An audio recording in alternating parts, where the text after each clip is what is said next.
Hey guys, Monkey Fingers here. Long time no video. Um, yeah, I just stopped making videos there for a while, mostly because work got really hectic, life got really hectic, and for a while there I even wasn't picking for a few weeks straight. And I sat down one day and picked a couple of locks and just didn't feel like I had the feel for it anymore. So I decided about 2 weeks ago to get back into it properly. So I went to my wall of locks and pretty much took down every lock I had, laid them out in some sort of order of what I considered to be the easiest to pick up to what I consider to be the most difficult locks I can pick, and went through and opened them all to try and get some sort of feel back. And I think I'm back to a similar point that I was when I left, which wasn't that good, but it's better than opening everything with a key, I suppose. And while I was picking, I noticed something. Where is he? This little fellow here. It was one that I had a little bit of trouble with past. And it's pretty much because all those cuts are very, very low. And I had a lot of trouble with that little Yale keyway. I'm not sure if that's focusing. Using bottom of the keyway tension. So I had to do something I really haven't done before, and that is get comfortable with top of the keyway tension. So I made myself a Chris Capoon universal tool, as you're on the camera, and got comfortable with top of the keyway picking.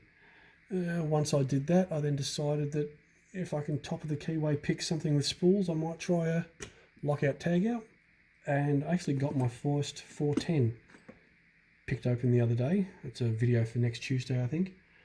And pretty much brings you where we are today, which is back, kind of. Still picking, still purchasing locks here and there. Don't tell the wife. You don't tell her, I won't. Just to give me something to play with. I think there's a few others in here, but I've hung them on the wall and can't see them. Oh, there's that one. Haven't taken that one out of the box yet, but that's something to play with later. And what else was there? There was something else. I may have hidden it. I think I've hidden it even from me. I stuck it in the wall with the others and now I can't find it. Oh, there. I've got my first dimple lock. It's a master lock padlock that's a dimple. So I'm going to have a play with that in the coming weeks. I've got a couple of other little dimple locks that are considered good starters for dimple picking. So I'm going to have a go picking those. I've got my Sparrow's Black Flag, so that's a challenge for another day. But what I've got to show you today is a little Lockwood. It's a laminated wafer lock. It's very old and clunky. It's a lot like me, needs a bit of lubrication just to make it work. And I don't know, is it the right colour? Don't be able to see that. It's got some very, I'll get that to focus. I want something a bit better. Yeah, we'll get that up there. Should fill the screen. Now focus, you bastard. There we go. Much smaller wafers and bitting than a normal master lock wafer. Normal Lockwood wafer lock.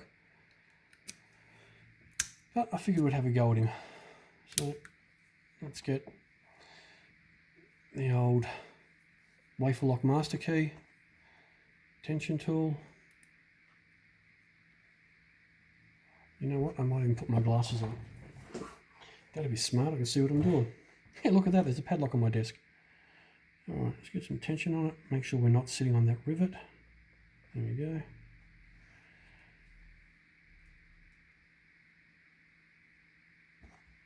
Okay. Master key. And just give it a bit of a jiggle. Come on. Yeah. Why are they always camera shy? You know, I like to practice before I go on camera. And this thing literally popped open within a second of putting this in when it wasn't on camera. Now that it's on camera, it doesn't open. Story of my life. Everything's out to get me. Again.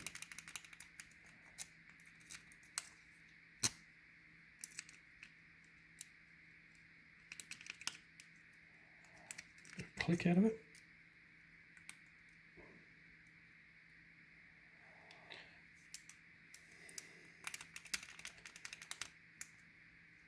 Let's get the key and reset it. It's very clunky. I may just not be putting enough tension on.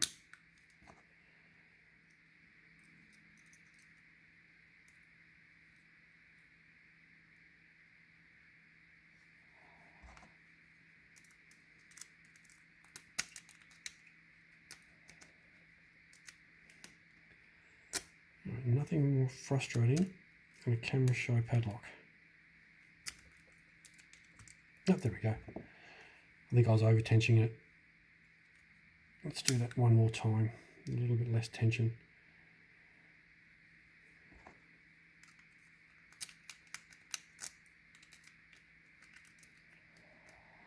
I should have quit while I was ahead. There we go. Wafer lock master key strikes again.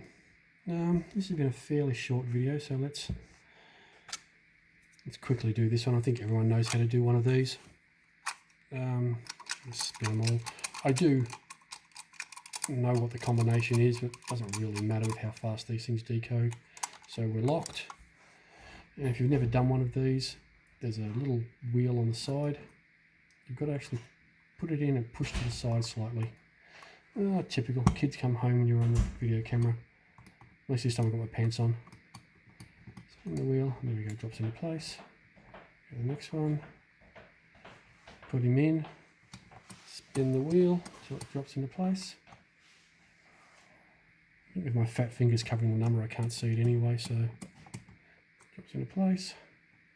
Also, there's that little bit of sideways movement just to get past that safety line. And then dropped into place pretty quick. Which number was that on? That one. And then we go 1, 2, 1, 2, 1, 2, 1, 2. And there you go. Do not lock anything in them. Which scares me because we've got 3 of these at work full of truck keys. Alright guys, that's about all I'm going to do for you today. Like I said, next week I'll do a lockout tag out for Lockout Tag Out Tuesday. And we might start our dimple pick adventures next week as well. Good to be back guys. See you around.